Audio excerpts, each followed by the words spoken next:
Allah akan utus kepadanya beberapa malaikat. Dan ini kita akan saksikan. Masing-masing kita akan saksikan. Semoga kita termasuk orang beriman ini.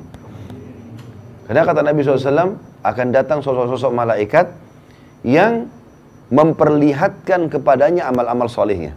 Ini sholatmu, ini puasamu, ini zakatmu, ini bakti orang tuamu, ini majelis ilmumu, ini. Karena ini semua, kau akan masuk ke sini. Diperlihatkan surganya. Nampak nyata. Ini sebelum prosesi pencabutan ruhnya ini. Maka dia pun karena lihat semua itu, dia rindu bertemu dengan Allah. Mau segera mati. Gitu kan? Maka Allah pun rindu bertemu dengannya.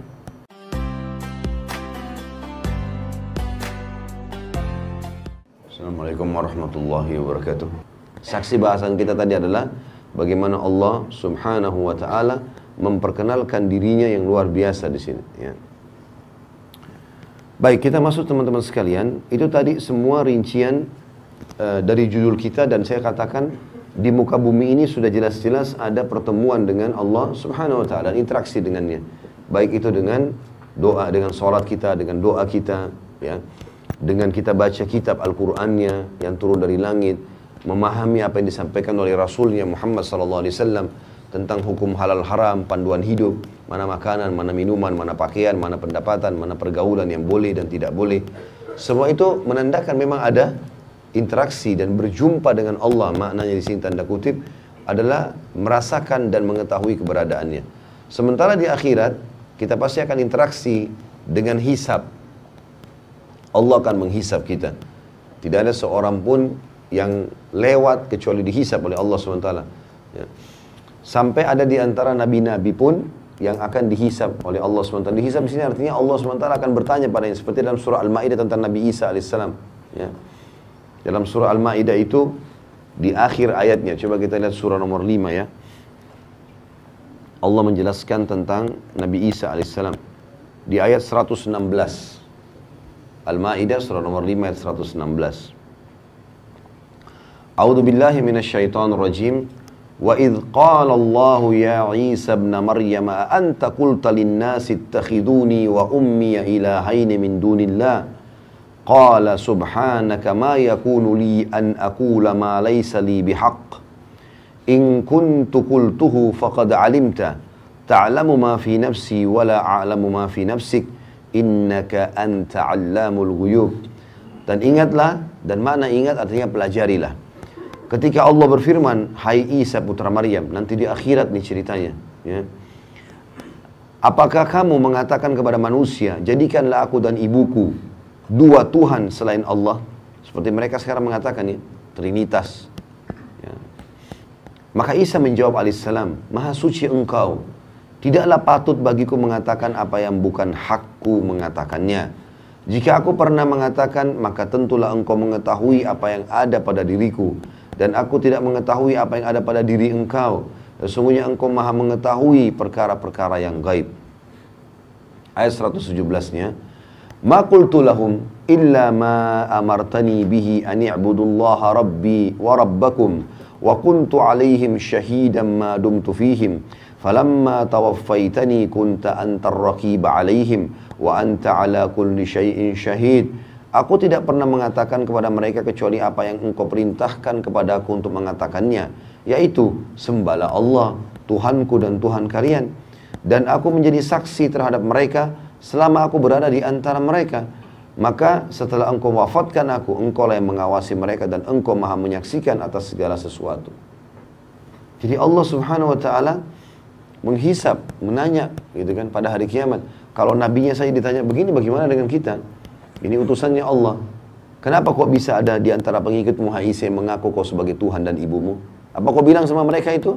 Enggak pernah ya Allah.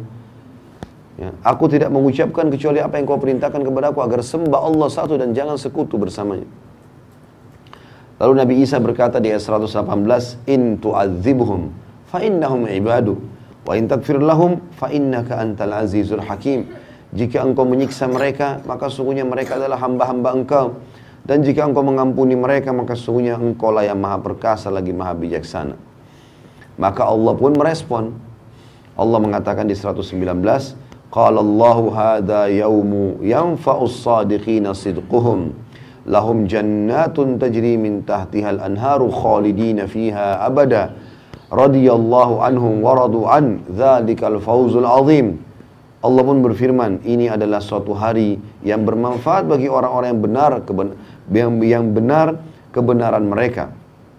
Maksudnya jujur, ya, keimanan mereka. Bagi mereka surga yang di bawahnya mengalir sungai-sungai, mereka kekal di dalamnya selama-lamanya. Allah ridho terhadap mereka dan itulah keberuntungan yang besar. Penutupan surah Al-Maidah 120 ayat 120, lillahi mulkus samawati wal ardi wa ma fihin wa huwa ala kulli syai'in qadir. Kepunyaan Allah lah kerajaan langit dan bumi dan apa yang ada di dalamnya, dan dia maha kuasa atas segala sesuatu. Jadi kita sudah coba membahas ayat-ayat yang menjelaskan kepada kita kemahabesaran Allah di bumi dan selama kita hidup di dunia. Dan kita juga sudah membahas kalau kita akan bertemu dengan Allah di akhirat, yang sifatnya memang akan ada hisab di situ. Contoh saja Nabi Isa, ini sebagai contoh. Tentu banyak sekali ayat berhubungan dengan nanti akan ada hisab hari kiamat, gitu kan? Seperti dalam Al-Quran juga yang akhir juz 30 sering kita baca, wa may ya'mal mithqala dzarratin khairan yara wa may ya'mal mithqala dzarratin syarran yara. Siapa yang berbuat kebaikan sebesar biji sawi dia akan lihat, siapa yang membuat keburukan sebesar biji sawi dia akan lihat. Semua akan ada, gitu kan? Dalam ayat lain, fa amma man utiya kitabahu bi yamini fa yaqulu ha umqra'u kitabiyah. Orang-orang yang diberikan kitab di tangan kanannya, maka mereka akan mengatakan, ini bukuku, bacalah. Inni adri wa inni mulakin hisabiyah, dan saya sudah temukan hisab saya. Dan seterusnya ada ayat-ayat Al-Quran berhubungan dengan masalah itu, tentunya berhubungan dengan masalah hisab. Nah, bahasan kita teman-teman sekalian adalah pada kesempatan ini hadis qudsi, tepatnya nomor 34 dengan sanad sahih, sebagaimana di buku kita ditulis itu dengan sanad sahih. Bagaimana seorang hamba seperti kita ini faham ada Tuhannya Allah, dan dia tahu, harus dia yakin dia akan mati dan dia akan bertemu dengan Tuhannya. Akan ada hisab hari kiamat. Setelah dia lolos hisab, kalau amal baik semua dia akan masuk surga, dan surga benar ada. Begitu pula dengan neraka ada. Kata Nabi SAW dalam sebuah hadis yang sahih, siapa yang mengucapkan asyhadu an la ilaha illallah wahdahu la syarikalah, aku bersaksi tidak Tuhan yang berhak disembah kecuali Allah, wa anna Muhammadan abduhu wa rasuluh, dan Muhammad adalah hamba juga utusannya, wa anna Isa abdullahi wa rasulih, dan Isa adalah juga hamba juga utusan Allah, bukan Tuhan. Wa kalimatu alqa ila Maryam ruhun min, dan dia juga yakin kalau Maryam menerima firman Allah pada saat akan membuatnya hamil Isa alaihissalam, dan ruh Allah yang Allah ciptakan langsung seperti yang Allah ciptakan juga untuk Adam alaihissalam, maka ditiupkan kepada Maryam. Wa anna jannal haq wa anna nara haq, bahwasanya surga benar, neraka juga benar ada. Adkhalahullahu al-jannah ala ma kana alaihi min amal, maka Allah akan masukkan dia ke dalam surga sesuai dengan kadar amal yang telah dia lakukan. Jadi ada di sini poin keyakinan ada surga dan ada neraka. Dan ini teman-teman sekalian janji. Sebagaimana, dan Allah tidak akan bukan janji, sebagaimana kita di dunia ini punya kehidupan, di akhirat ada kehidupan. Sebagaimana malam dan siang berpasang-pasangan, lapar dan kenyang berpasangan, laki-laki perempuan berpasangan, muda tua berpasangan, hidup mati berpasangan, dunia akhirat berpasangan. Jadi betul-betul di sana ada kehidupan. Dan pada saat seseorang yang antara kita meninggal, tinggal dia tunggu ajalnya datang, semuanya akan terbuka. Hijab antara dia dengan amal-amalnya akan terbuka. Dia jadi tahu, oh ternyata ini loh histori hidup saya. Dari saya lahir sampai saya mati. Ini loh amal-amal yang saya kerjakan. Semua dipaparkan oleh Sang Pencipta Allah Subhanahu wa Ta'ala. Di antaranya hadis ini menjelaskan masalah itu. Saya bacakan. Dari Abu Hurairah radhiyallahu anhu, Rasulullah sallallahu alaihi wasallam bersabda, Allah Subhanahu wa taala berfirman, "Idza ahabba 'abdi liqa'i, ahbabtu liqa'ah, wa idza kariha liqa'i, karihtu liqa'ah." Hadis ini riwayat Bukhari. Jika hambaku suka berjumpa denganku, maka aku pun suka berjumpa dengannya. Dan jika dia benci berjumpa denganku, maka aku pun benci berjumpa dengannya. Ulama menjabarkan hadis ini mengatakan memiliki banyak makna. Di antara maknanya adalah kalau seorang hamba berusaha mendekatkan diri kepada Allah di dunia, Walaupun dengan upaya yang kecil. Dia misalnya tadinya tidak sholat, mulai dia sholat. Dia tadi tidak pernah sedekah, mulai dia sedekah. Baru memulai, seperti orang yang baru sekolah SD, masih kecil, baru memulai belajar, maka Allah sudah langsung merangkulnya. Sebagaimana jelaskan dalam hadis yang lain, seseorang hamba memberikan diri kepadaku 1 jengkal, maka aku 1 hasta. Dia 1 hasta, aku 1 ya, depah ya, atau lengan. Jadi kalau kita 1 jengkal, Allah 1 siku. Kita 1 siku, dia 1 lengan. Artinya upaya sedikit saja, baru kita mulai sholat, ada ketenangan jiwa. Kita rutinitaskan sholat itu, lebih dekat rasa dengan Allah. Lebih peka, oh ini nggak boleh Allah larang, oh ini boleh. Lebih dekat lagi, kita terus ibadah, kita akan lebih suka menangis, rindu dengan akhirat. Sampai pernah ada jemaah bilang sama saya, Ustaz, saya muncul pada jiwa saya perasaan, rasanya rindu sama Allah, pengen mati segera aja. Perasaan ingin segera mati ini bukan karena dia bosan dengan dunia atau karena lagi lagi stres di dunia. Enggak. Memang karena dia merasa, loh ini kebenaran. Saya tuh akan mati dan mati saya akan ketemu dengan Tuhan saya. Mungkin ini kebahagiaan. Lalu untuk apa berlama-lama di dunia? Dan ini sebenarnya subhanallah muncul dalam jiwa para sahabat. Makanya setiap kali Nabi SAW menjelaskan tentang masalah jihad, masalah mati syahid, mereka selalu di saf pertama. Dan cuma penyampaian, cuma lisan. Seperti Bapak Ibu dengar sekarang. Ini buku kan bisa Bapak Ibu baca sendiri. Saya cuma datang bacain. Tapi ada sesuatu yang kita rasakan dalam hati. Ada getaran-getaran iman. Oh iya ya, oh ternyata begitu ya. Jadi kita lebih merasa dekat sama Allah. Baru sedikit kita upaya. Kalau makin kita rajin, maka makin luar biasa. Dan penutupan hadis kata Nabi SAW, Allah bilang, dan kalau dia dekatkan diri kepadaku dengan berjalan, aku akan berlari. Artinya memang bahasa yang sangat santun dari Sang Pencipta Allah. Sedikit kita paksakan diri ibadah teman-teman, luar biasa. Udah luar biasa. Dan subhanallah, hamba-hamba Allah yang faham tentang poin ini sangat luar biasa bagi mereka. Nggak ada lagi nilainya dunia ini. Saya coba ceritakan kisah seorang sahabat yang mulia. Namanya Abdullah bin Hudzafa al-Aslami radhiyallahu anhu. Abdullah bin Hudzafa ini jarang sekali orang tahu kisahnya. Tapi beliau punya satu hal, terutama pada saat menghadapi kematian yang luar biasa. Dia pernah diutus menuju ke negeri Romawi untuk menyerang. Ternyata ditawan oleh Raja Romawi. Dan orang-orang Romawi sudah dengar, ini muslimin ini, kebanyakan orang-orang Arab Badui dari padang pasir, jazirah Arab. Orang miskin, tidak banyak orang kaya di antara mereka. Nanti kalau dibanding orang-orang Romawi dulu, nggak ada kekayaan apa-apa mereka. Tadinya orang tidak ada yang lihat, dianggap orang bodoh, nggak bisa baca, nggak bisa nulis. Sekarang dengan masuk Islam, Islam membawa mereka menyebar ke seluruh dunia. Mereka jadi pemimpin. Dan yang luar biasa didengar oleh Kaisar, keyakinan orang Islam ini mengalahkan kokohnya gunung. Halal, halal, haram, haram. Asal dia sudah belajar, dan dia memang sudah yakin dengan itu, nggak bisa digoyahkan. Sampai mati pun. Maka Kaisar waktu tawan sahabat-sahabat ini, pimpinannya adalah Abdullah bin Hudzafa radhiyallahu anhu. Kata Kaisar, mana pimpinannya? Ini si Abdullah. Dipanggil sama Kaisar di depan teman-temannya semua. Waktu itu kita perlu tahu teman-teman, Kaisar Romawi menguasai setengah dunia. Kekuasaannya ini bukan kayak cuma Indonesia saja. Seluruh setengah dunia ini dikuasai sama dia. Kerajaan Romawi dulu terkenal, Bizantium Romawi. Kata Kaisar, hai Abdullah, kalau kau mau pindah ke Nasrani, masuk agama Nasrani, saya akan kasih kau setengah kerajaanku. Sekarang kau langsung jadi raja. Teman-teman bayangkan kalau kita ada orang punya 100 miliar, lalu dia bilang, saya kasih kamu 50 miliar, pindah agama. Ya. Mungkin orang-orang yang lemah imannya, 50 miliar, tadinya mungkin 1 juta pun susah dipegang. 50 miliar ini mengkhayal bagi dia. Pindah agama banyak. Bahkan orang banyak pindah agama karena Indomie. Di Indonesia kan ada begitu. Kasih sembako pindah agama. Atau memperjualbelikan agamanya, berkedok Islam tapi benci Islam. Banyak sekali di Indonesia. Luar biasa benci sama Islam. Macoin segala macam hal. Demi untuk dunianya. Berapa banyak.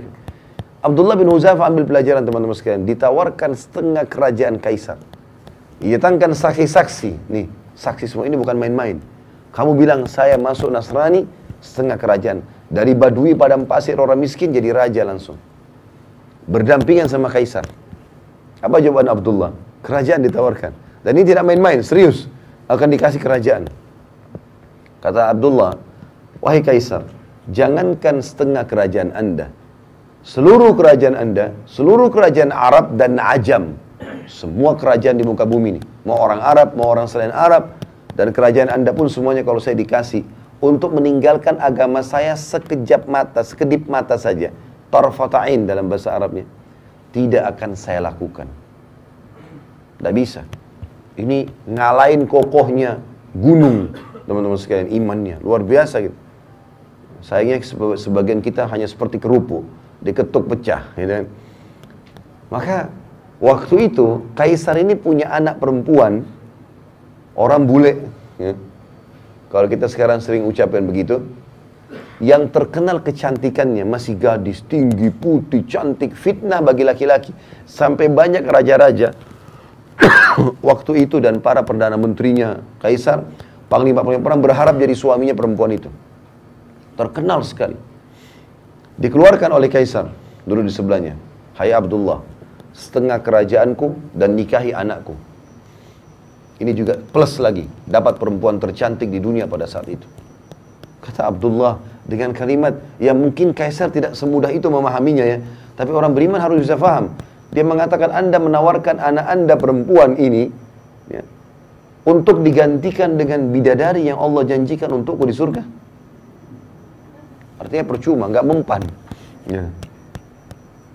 Maka kata kaisar, penjarakan orang ini. Instruksinya, jangan kasih makan dan minum. Nggak boleh makan dan minum. Teman-teman, kita kalau nggak makan 2 hari, 3 hari mungkin masih lapar, tapi masih bisa hidup lah. Tapi kalau nggak minum, ini nggak mudah nih. Dari pagi sampai malam kita nggak minum, sudah kering tenggorokan. 2 hari, 3 hari bisa meninggal ini. Jangan kasih makan dan kasih minum, di penjara. Dan kaisar suruh penjaga-penjaga prajuritnya perhatikan. Kalau sudah lemes, sampaikan ke saya. 3 hari, 3 malam, nggak makan, nggak minum. Sampai dikatakan dalam kisah ini, Abdullah kepalanya mulai melemas. Condong ke kiri. Udah lemas gitu. Nggak ada minum, nggak ada makan. Lalu pada saat itu, kata prajuritnya kaisar, sudah lemas. Kata kaisar, masukkan babi dan khamr di penjaranya. Sekarang di babi. Ini bukan babi sembarang ya. Babi masakannya buat kaisar. Jadi babi dengan bumbu yang wangi, nampan yang bagus, segala macam. Menggoda luar biasa. Dan dalam kondisi dia lapar. Kemudian khamr di kendi yang memang punya kaisar. Tempatnya itu bukan sembarangan, dari emas. Taruh di situ. Subhanallah. Sampai 3 hari ke depan, sampai daging babi itu menjamur, gak disentuh sama Abdullah. Padahal sudah mau mati. Nggak bisa, gitu. Kata prajuritnya, nggak disentuh kaisar, sampai berjamur tuh babi. Panggil dia, panggil. 6 hari sekarang nggak makan, nggak minum. Ini luar biasa ini. Lalu kata kaisar, kenapa kau nggak makan dan minum? Kata Abdullah jawabannya, saya tahu dalam agama saya sekarang sudah halal tuh babi dan khamr. Karena saya akan mati kalau saya nggak makan. Tapi demi Allah saya tidak akan biarkan kau menghina agamaku. Sama raja dunia dia ngomong ini. Saya demi Allah tidak akan membiarkan kamu menghina agamaku. Kaisar bilang, kalau begitu saya akan bunuh kamu. Tapi bukan bunuh biasa. Saya akan masukkan kamu ke minyak panas. Didatangkan periuk teman-teman sekalian. Besar. Bisa nampung 10 orang laki-laki masuk ke dalamnya. Karena besarnya. Taruh minyak panas, dibakar. Mendidih minyak itu. Kata kaisar, cemplungin satu persatu prajuritnya Abdullah. Jangan dia terakhir. Sekitar 30 orang. Begitu dilempar yang pertama teman-teman sekalian, dikatakan dalam riwayat kisah ini, dimasukin dalam hitungan detik tinggal tulangnya keluar. Karena panasnya minyak itu. Abdullah lihat nih. Satu dilempar, baju perangnya pun, kulitnya semua habis orang itu. Tinggal tulang, ngapung. Lempar yang kedua, begitu lagi. Yang ketiga, begitu lagi. Penuh dengan tulang-tulang manusia dan darahnya nih, minyak. Mendidih. Pas giliran Abdullah, dengan lemesnya lagi ditarik, netesin air mata Abdullah. Kata kaisar, udah netesin air mata nih. Mungkin mau berubah. Kata prajurit kaisar, nangis. Berarti mungkin mau berubah. Panggil. Hai Abdullah, jadi pindah Nasrani? Dia bilang, tidak demi Allah. Lalu kenapa kau nangis? Saya menangis karena saya menyesal hanya punya 1 nyawa. Saya berharap punya 1000 nyawa, semuanya kau cemplungin ke minyak itu. Untuk mati menuju ke akhirat. Bagaimana orang beriman teman-teman faham masalah ini? Nggak ada yang goyahkan dia, dunia ini sebentar. Antum tarik kisah ini kepada penyakit yang sedang kita alami. Utang yang belum kita lunasi. Permasalahan rumah tangga yang kita hadapi. Seberat apa itu dibandingkan Abdullah ini? Nggak ada nilainya. Tapi dia begitu yakin ada Tuhannya Allah. Dan dia yakin dunia ini hanya sebentar, dia akan menuju ke akhirat. Itu poin yang tidak boleh luput dengan kita. Dan itu makna daripada perkataan hadis ini. Yang Allah bilang, siapa yang rindu bertemu denganku, aku rindu bertemu dengannya. Artinya siapa yang selalu tahu targetnya akhirat, dia akan menuju ke sana. Dan siapa yang benci bertemu denganku, dunia aja terus. Nggak ada urusan sama akhirat ini. Selalu pelanggaran, tidak ada kepatuhan, nggak ada taubat menyesal dari dosa. Maka aku pun benci bertemu dengannya. Semakna juga dengan hadis ini adalah hadis yang lain yang pernah saya sampaikan teman-teman sekalian, hadis sahih. Yang Nabi SAW mengatakan, siapa yang rindu bertemu dengan Allah, Allah rindu bertemu dengannya. Siapa yang benci bertemu dengan Allah, Allah benci bertemu dengannya. Maka para sahabat sedih dengar hadis ini. Termasuk waktu Nabi SAW pulang ke rumah beliau, di rumahnya Aisyah radhiyallahu anha. Maka Nabi SAW menemukan Aisyah lagi menangis. Kata Nabi SAW, kenapa kau nangis hai Aisyah? Ya Rasulullah, hadis anda ini luar biasa. Apakah kalau kami takut mati, berarti kami benci bertemu dengan Allah? Yarhamkallah. Maka kata Nabi SAW, bukan begitu hai Aisyah. Tapi orang beriman, kalau akan meninggal dunia, akan dicabut ruhnya, Allah akan utus kepadanya beberapa malaikat. Dan ini kita akan saksikan. Masing-masing kita akan saksikan. Semoga kita termasuk orang beriman ini. Karena kata Nabi SAW, akan datang sosok-sosok malaikat yang memperlihatkan kepadanya amal-amal solehnya. Ini sholatmu, ini puasamu, ini zakatmu, ini bakti orang tuamu, ini majelis ilmumu, ini. Karena ini semua, kau akan masuk ke sini. Diperlihatkan surganya. Nampak nyata. Ini sebelum prosesi pencabutan ruhnya ini. Maka dia pun karena lihat semua itu, dia rindu bertemu dengan Allah. Mau segera mati. Gitu kan? Maka Allah pun rindu bertemu dengannya. Kalau orang fasik, orang muslim banyak dosanya tidak sempat taubat, dan orang kafir, maka akan datang sosok-sosok malaikat yang memperlihatkan amal-amal buruk mereka. Ini zinamu, ini ribamu, ini bohongmu, ini begini, ini begini, ini begini. Semua dosa-dosa. Karena semua ini, kau akan masuk ke sini, diperlihatkan nerakanya. Maka dia pun ketakutan, maka dia benci bertemu dengan Allah, Allah pun benci bertemu dengannya. Jadi teman-teman, poin-poin ini harus difahami. Karena memang kita ini sebenarnya Bani Adam, anak Adam ini ahli surga. Karena Allah ciptakan Adam alaihissalam ayah kita di surga. Allah menurunkan Adam alaihissalam untuk menjadi pemimpin di muka bumi, menjalankan hukum-hukum Allah. Nanti kembali ke sana, jangan mampir di sini. Ya. Ibaratnya kita kalau lagi sama-sama semua ini naik bus atau naik kereta api, cuma mampir sebentar di tempat istirahat. Makan, minum, sholat, habis itu pulang. Gitu loh. Jangan jadikan ini sebagai target utama. Keliru target utama. Boleh kita nikmati, tapi bukan target. Kita ada di sana. Kita ini anak-anak akhirat. Makanya Ali bin Abi Thalib berkata radhiyallahu anhu, dunia punya anak-anak. Ada orang-orang yang mau sampai di sini saja. Nggak mau ikut pulang gitu loh.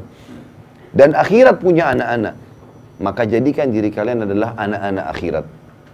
Dunia cuma dilalui. Sampai Nabi SAW mengingatkan kepada kita, perumpamaan aku dengan dunia ini seperti musafir yang sedang penat. Nabi gunakan istilah musafir. Lagi capek, Bapak Ibu lagi bawa mobil, kita lagi safar ke Jawa Timur, misalnya dari Jakarta, capek, masuk ke rest area, gitu kan. Masuk ke tempat istirahat sebentar. Perumpamaan aku dengan dunia seperti seorang musafir yang lagi penat, lalu dia mendapatkan sebuah pohon untuk bernaung di bawahnya. Setelah penatnya hilang, dia pun pergi. Memang sudah begitu. Orang beriman rindu dengan matinya, rindu dengan bertemu dengan Tuhannya. Dan apa yang Bapak Ibu lakukan kayak dulu di majelis ilmu begini, sholat, sedekah, ini wallahi demi Allah Bapak Ibu sekalian kita akan terima. Faman ya'mal mithqala dzarratin khairan yarah wa may ya'mal mithqala dzarratin syarran yarah. Ini firman Allah, nggak mungkin salah. Siapa yang buat seperti biji sawi dari kebaikan, dia akan lihat. Siapa yang buat biji sawi dari keburukan, dia akan lihat. Gak ada yang luput. Kalau ada bapak ibu yang terzalimi oleh orang di sini, gak usah khawatir, kita ikhtiar. Gak dapat, wallahi di akhirat kita dapat. Gak ada ceritanya itu, gak ada yang luput. Di mahkamah Allah, gak ada ceritanya main-main. Sampai dalam sebuah hadis yang lain, kata Nabi SAW, Allah berfirman, demi keperkasaanku dan keagunganku, tidak akan boleh penghuni surga masuk ke dalam surga selama masih ada penghuni neraka yang punya hak dari dia. Dan tidak akan pernah penghuni neraka masuk ke neraka selama penghuni surga masih punya hak dari dia. Misal contoh, kita beriman kepada Allah, sholat segala macam, tapi kita pernah zalimi orang kafir. Kita kan tidak boleh zalimi orang. Apalagi kalau kafir zimmi misalnya. Orang kafir di bawah naungan pemerintah Islam. Kita nggak boleh teman-teman sekalian, ini tetangga Nasrani, matiin aja lampunya. Tutup aja jalannya, kempesin mobilnya. Haram nggak boleh dalam Islam. Nggak boleh kita ganggu. Sampai apalagi kalau sampai membunuhnya. Kata Nabi SAW, man qatala mu'ahadan lam yari raihatal jannah wa inna riha la tujitu min masirati arba'ina kharifa. Hadis Bukhari. Siapa yang coba-coba membunuh mu'ahad, mu'ahad itu orang kafir di bawah naungan pemerintah Islam, atau ada perdamaian damai dengan umat Islam, gitu kan? Maka dia tidak akan mencium bau surga, dan baunya tercium dari jarak 40 tahun. Bau aja enggak, apalagi masuk ke dalamnya. Ini muslim loh. Enggak boleh sembarangan kita buat kekacauan ini, gitu. Enggak boleh kita ganggu mereka. Maka kita harus hati-hati teman-teman sekalian. Yang boleh diperangi hanya kafir harbi. Siapa itu kafir harbi?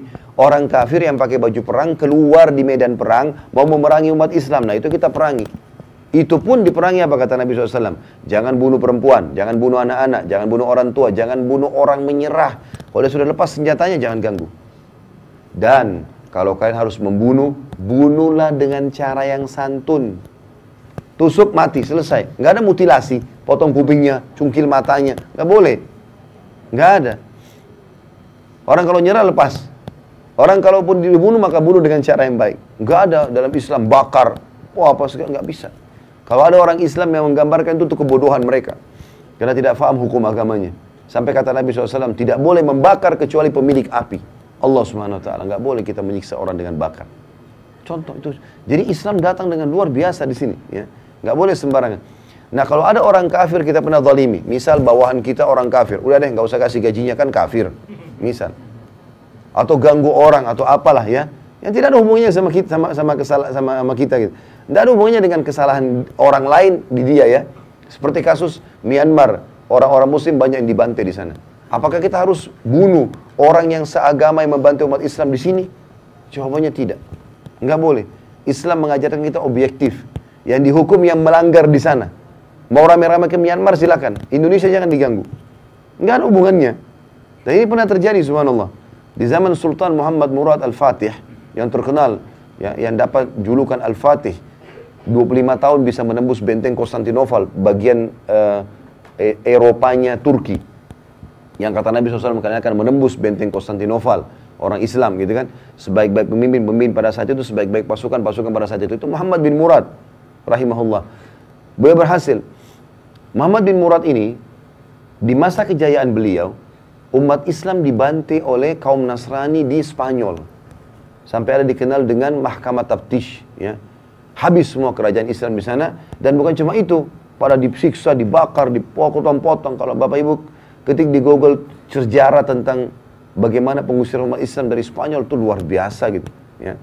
Dan sangat kesulitan, dan sampai sekarang teman-teman di Spanyol tahu tentang cerita itu tentunya. Ini teman-teman sekalian, pada saat itu terjadi, Sultan Muhammad Murad, khalifah yang kuat di Turki, dia keluarkan instruksi, semua Nasrani bunuh. Awalnya begitu. Tapi surat kerajaan tidak boleh keluar, diaplikasikan di lapangan, kecuali sudah lewat mufti. Muftinya pada saat itu kayak kita ketua MUI lah ya. Suratnya dikirim, kata Sultan Murad, bawa ke mufti. Tanya hukumnya. Saya tidak bisa terima umat Islam misalnya dibantai. Bantai juga di sini. Semua Nasrani bunuh. Siksa sebagaimana mereka siksa kita di sana. Gitu loh.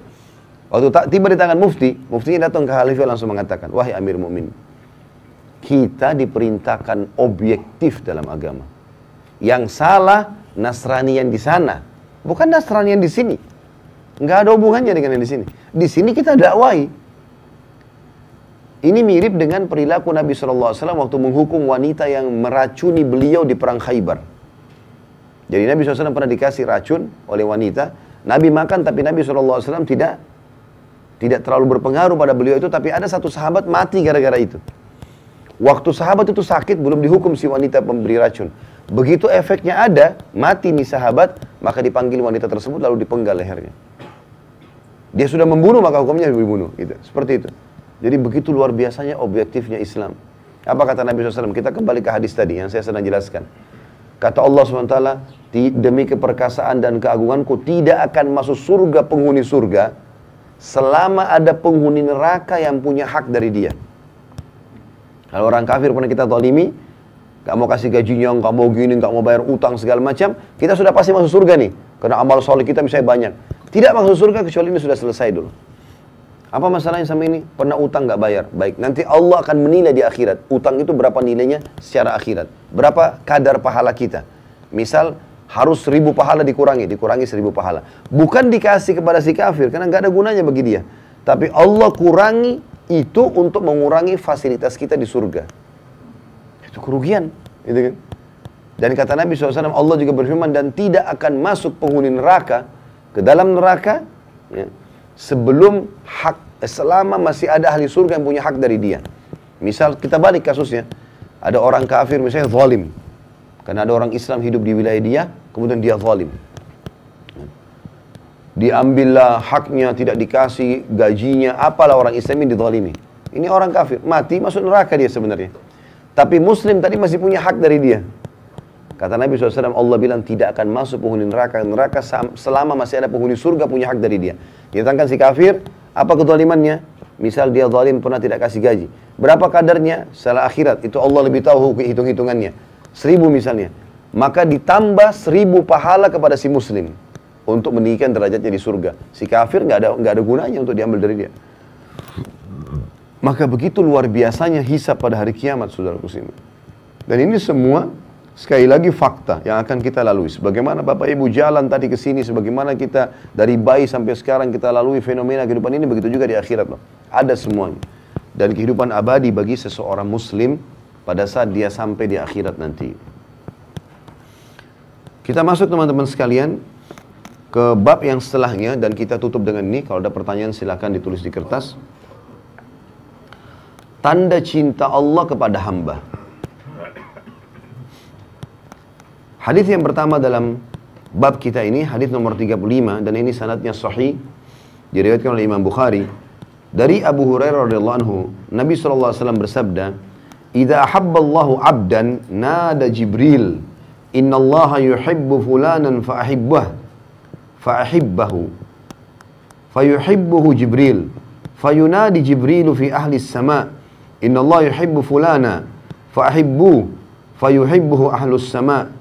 Thumma yudha'u lahul qabulu fi ahlil ard." Jika Allah mencintai seorang hamba, maka dia memanggil Jibril. Allah memanggil Jibril. Lalu berfirman kepadanya, sesungguhnya Allah mencintai si fulan. Maka cintailah dia. Jibril pun lalu mencintainya. Lalu Jibril menyuruh kepada penduduk langit, sesungguhnya Allah mencintai si fulan. Ini si fulan nanti disebut namanya ya. Maka cintailah dia. Maka seluruh penduduk langit mencintainya. Kemudian diberikanlah pada hamba tersebut penerimaan di penduduk bumi. Hadis ini teman-teman mulia sekali. Bagaimana seseorang hamba menjadikan target cintanya, rindunya, kepatuhannya hanya kepada Sang Pencipta Allah. Dan ini penting sekali. Bagaimana Allah Subhanahu wa taala memberikan tanda kepada kita kalau dia mencintai kita. Disebutkan dalam hadis ini. Kalau Allah akan menyuruh Jibril, memanggil Jibril, Jibril pimpinan para malaikat. Aku cinta sama si fulan, kau juga harus cintai. Maka karena rajanya malaikat Jibril mencintainya, maka Allah pun suruh Jibril sampaikan kepada seluruh penghuni langit. Semua malaikat, miliaran jumlahnya. Yang kata Nabi SAW, demi zat yang jiwaku dalam genggamannya, tidak ada tempat ukuran 4 jari manusia di langit yang luas ini, kecuali ada malaikat yang sedang sujud atau ruku. Penuh dengan malaikat. Kata Nabi SAW, di langit ketujuh ada namanya Baitil Ma'mur, yang Allah sebutkan dalam surah At-Tur, wal Baitil Ma'mur, tempat tawafnya para malaikat. Tiap hari ada 70.000 malaikat yang tawaf, masuk ke dalamnya tidak akan keluar lagi. Artinya Allah SWT musnahkan, Allah ganti dengan malaikat yang baru. Maka malaikat semua itu mencintainya. Semua, ya. Tidak peduli di dunia ini kita dicintai atau tidak gitu kan, tapi ini luar biasa kalau langit sudah cintai. Cuman dititip pesankan di sini. Dan pada saat itu pun, pada saat penghuni langit sudah mencintainya, maka diberikanlah hamba tersebut penerimaan di bentuk bumi. Maksudnya orang akhirnya jadi suka sama dia. Allah SWT buat jadi suka, orang datang, orang ketemu, orang berharap dari dia.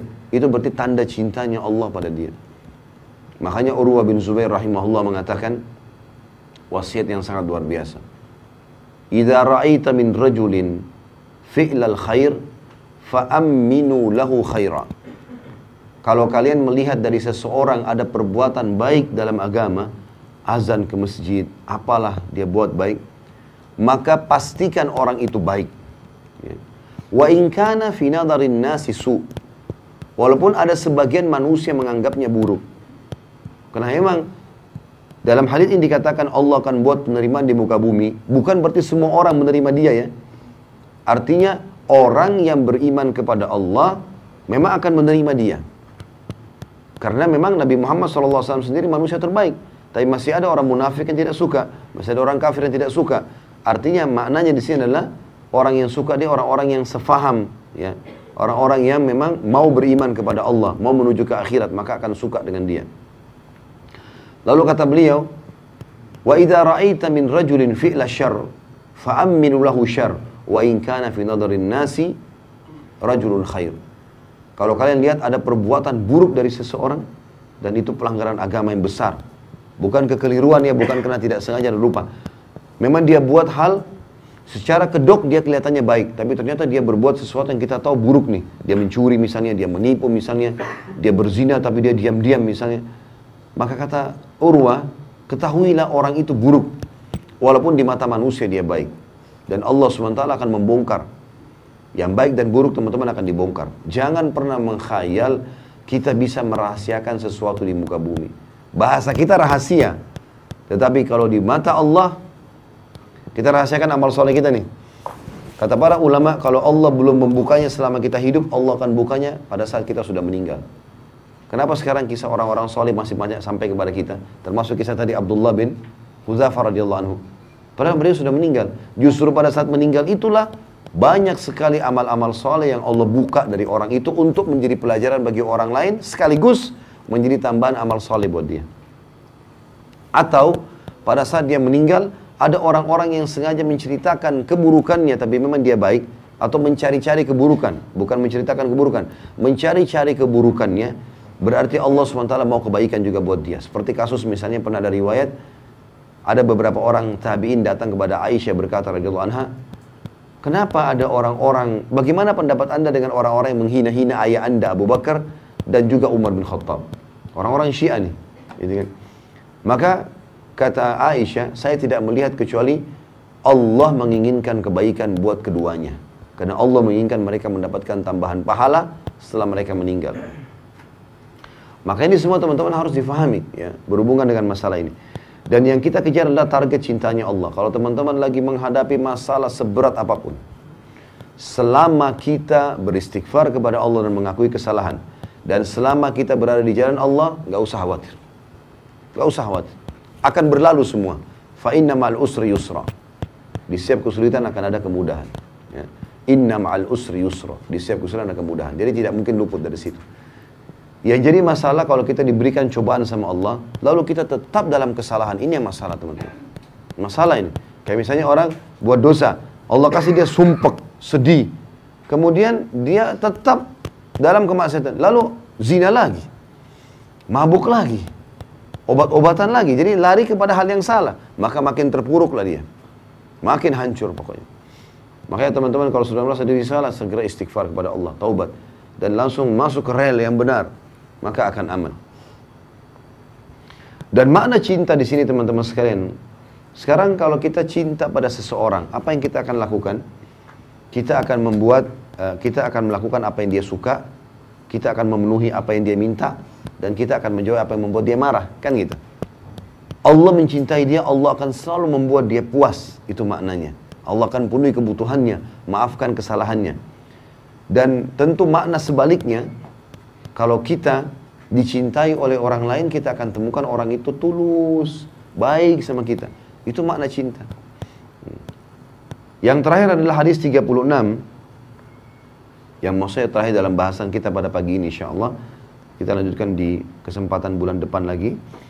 Hadis sahih diriwayatkan oleh Imam Muslim dari Abu Hurairah radhiyallahu anhu, Rasulullah SAW bersabda, Inna Allah idha habba abdan da'a Jibril faqala inni uhibbu fulanan fa'ahibbuh qala fayuhibbu Jibril thumma yunadi fis sama' fayaqul inna Allah yuhibbu fulanan fa'ahibbuh fayuhibbuhu ahlus sama' qala thumma yudha'u lahu al-qabulu fil ard wa idha abghada abdan da'a Jibril fayaqul inni ubghidu fulana fa'abghidhu qala fayubghiduhu Jibril ثم ينادي في أهل السماء إن الله يبغض فلانا فأبغضوه قال فيبغضه ثم توضع له البغضاء في الأرض.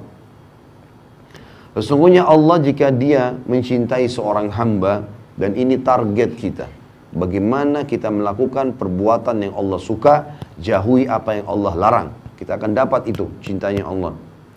Maka Allah akan memanggil Jibril, D-nya diganti besar karena kata ganti Allah. Dia memanggil Jibril seraya berfirman, sesungguhnya aku, A-nya juga besar kata ganti Allah, mencintai fulan, maka cintailah dia. Perintah langsung Allah kepada Jibril, pimpinan malaikat, mencintai kita secara pribadi. Disebutkan namanya. Maka cintailah dia. Jibril pun mencintainya. Kemudian Jibril menyeru di langit, sesungguhnya Allah mencintai fulan, maka cintailah dia. Maka penduduk langit pun mencintainya. Kemudian diberikanlah untuknya penerimaan di bumi. Dan jika, ini tadi sudah kita jelaskan di sini, kita ambil potongan yang belum kita jelaskan tadi, dan belum disebutkan di hadis yang pertama. Dan jika Allah membenci seorang hamba, sebaliknya, karena dosa yang bertumpuk-tumpuk, tidak mau taubat, pelanggaran demi pelanggaran, maka dia, Allah memanggil Jibril seraya berfirman, sesungguhnya aku membenci fulan, maka bencilah dia.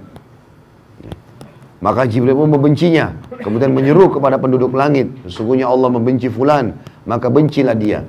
Maka mereka pun membencinya, kemudian diberikan untuknya kebencian di dunia. Maka orang-orang pun akan membencinya. Ya. Dan di sini makna orang membencinya adalah orang baik atau orang buruk semua membencinya. Kalau tadi orang yang Allah cintai, maka dia akan dicintai dan diterima oleh orang-orang baik di bumi. Orang buruk akan membencinya. Tapi orang baik semua menyukainya. Tapi kalau orang buruk dan Allah benci, orang baik dan buruk membencinya semuanya. Kita akan temukan orang ini selalu bermasalah.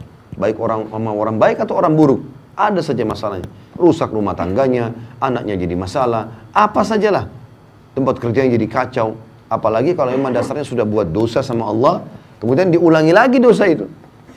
Bukannya malah taubat, tapi dia mengulangi kesalahan demi kesalahan. Maka ini tentu teman-teman sekalian, akan mendatangkan hal-hal yang berat bagi dia. Allahu a'lam. Tentu saya semoga Allah SWT menjadikan kita hamba-hambanya dicintai olehnya, dan juga dijadikan orang yang selalu istiqamah dalam kebaikan-kebaikan sampai kita meninggal insya Allah, dan semoga semua dosa kita diganti menjadi pahala dengan kemahamurahannya. Baik, begitu saja, mudah-mudahan bermanfaat. Subhanakallahumma bihamdika asyhadu an la ilaha illa anta astaghfiruka wa atubu ilaik. Wassalamualaikum warahmatullahi wabarakatuh.